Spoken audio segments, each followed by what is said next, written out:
Hello বন্ধুরা, আসসালামু আলাইকুম। আজকে দেখাবো লাইটের চার্জিং পোর্ট নষ্ট হলে কীভাবে চেঞ্জ করতে হয়। তো প্রথমে লাইটটি খুলে নেব।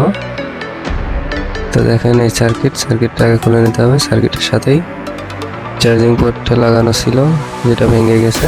এটা নতুন চার্জিং পোর্ট। তো সোল্ডারিং করার জন্য যেখানে চার্জিং পোর্টটা ছিল ওখানে পরিষ্কার করে নিতে হবে। এরপরে এই সাইড দিয়ে চার্জিং পোর্টটা চাপ দিয়ে ধরে রেখে সোল্ডারিং করলেই হয়ে যাবে।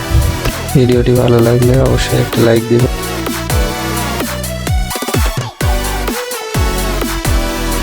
তো দেখেন কাজ কমপ্লিট। এখন আমরা সার্কিটটি বডির সাথে নাট দিয়ে আটকে দিচ্ছি।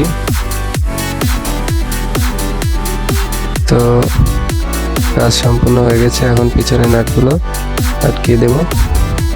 এখন চার্জার দিয়ে চেক দিব লাইন ঠিক আছে কিনা। দেখুন বন্ধুরা, আলো জ্বলছে। ধন্যবাদ সবাইকে।